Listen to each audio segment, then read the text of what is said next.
Hello student, welcome to our YouTube channel study with easy trick. I hope कि आप सब अच्छे होंगे और आपकी प्रिपरेशन भी अच्छी चल रही होगी। आज हम पढ़ेंगे कि इनकम टैक्स क्या होता है। आज का हमारा टॉपिक है कि इनकम टैक्स क्या होता है।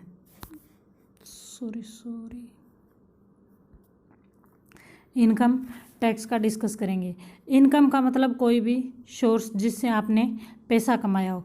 टैक्स का मतलब जहाँ टैक्स रेट भी दी हो साथ में कि इस इनकम पे इतना टैक्स लगेगा। कौन लेता है? यह सेंट्रल गवर्नमेंट के हाथ में होती है। किसके हाथ में होती है? सेंट्रल गवर्नमेंट के। आज हम पढ़ेंगे टैक्स क्या होता है।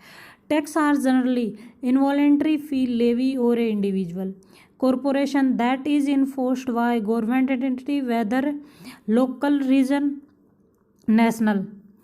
ये कहता है कि टैक्स जो है जनरली इनवॉलेंट्री होता है, मतलब कंपलसरी होता है। फी लेवी कलेक्ट करना, लेवी का मतलब पैसे इकट्ठे करना। इंडिविजुअली कॉरपोरेशन से इन्फोर्स्ड बाय गवर्नमेंट करती है, या तो लोकल मतलब गुड्स पे टैक्स लगा देगी इनडायरेक्ट। रीजनल, रीजन का मतलब होता है कि स्टेट या वेट टैक्स होता है वो।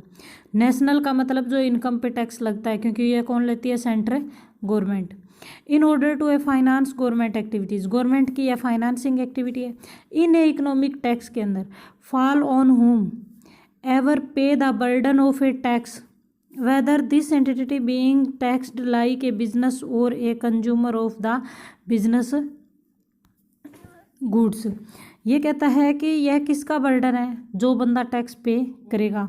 बिजनेसमैन है तो उसके बिजनेस का टैक्स है तो बिजनेसमैन के ऊपर होगा।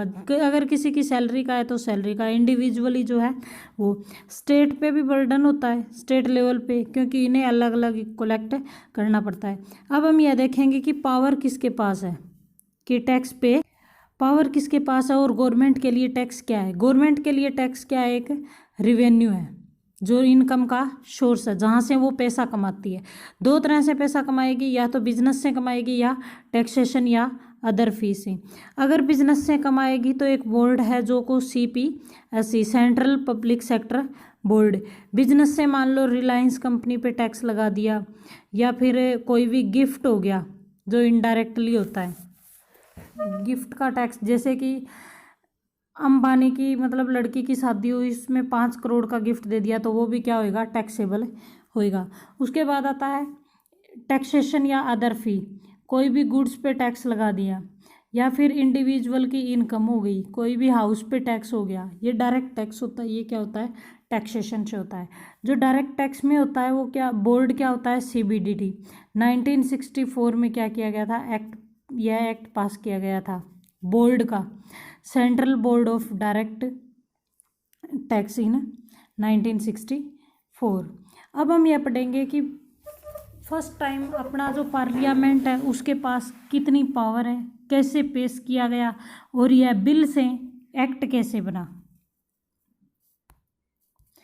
Who have the power to collect levy the exist, जो पैसे इकट्ठे करते हैं उसको एग्जिस्ट करने का या कलेक्ट करने की पावर किसके पास है? Constitution of India parent law, पहला लॉ या मेन लॉ इंडिया का क्या है? पेरेंट। मतलब कहते हैं ना, पावर किसके पास होती है घर में? दादा के पास, फिर पापा, फिर बच्चों के पास आती है। वैसे ही क्या है? इंडिया के पास है। इंडिया में पार्लियामेंट के पास। Any law can be made in India provide it is permitted by constitution. कहाँ से परमिट किया गया? कॉन्स्टिट्यूशन। अपना कौन है? वो कहते हैं ना सबका बाप एक, कौन है? कॉन्स्टिट्यूशन है। आर्टिकल 246 के अंदर टैक्स के लिए क्या किया गया था? It is constituted gives a power to levy various kind of a tax with the help of schedule 7 and article 246। याद रखना, डायरेक्ट लॉ का दिया आएगा कि लॉ का टैक्स का या फिर कोई भी लॉ है कौन से शेड्यूल के अंदर है? शेड्यूल 7 में है। क्रैमिंग कर लेना चाहिए तो। और आर्टिकल कौन सा है? 246 है। इसके अंदर अपने इंडिया में 3 लिस्ट होती है। एक कंकरेंट लिस्ट होती है जो सेंटर की होती है, सेंटर लेवल का होता है। एक स्टेट की होती है जो स्टेट लेवल पे टैक्स लगते हैं, और एक होती है यूनियन लिस्ट जो सेंटर की होती है। और सॉरी, कनकरेंट लिस्ट के अंदर क्या होता है?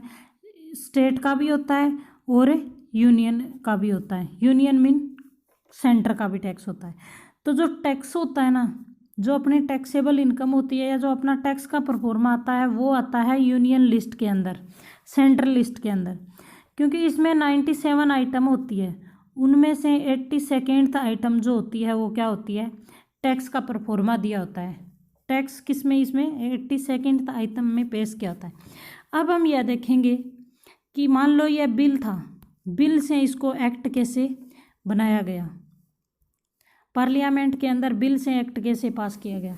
बिल कैसे बना, एक ड्राफ्ट, सेंट्रल गवर्नमेंट एक ड्राफ्ट या पेपर पास करेगी, ड्राफ्ट को क्या बोलेंगे, पेपर, जिस पे एक्सपर्ट जो बैठे होंगे, एक एक्सपर्ट कमेटी बैठी होगी जिसमें फाइनेंस मिनिस्टर भी होएगा, मिनिस्टर होएगा, कैबिनेट मिनिस्टर भी है, अपने पीएम सर भी है, सभी की एक कमेटी बैठी होगी जो उस पर डिस्कस करेगी, डिस्कस करके उसको एक बिल बनाएगी।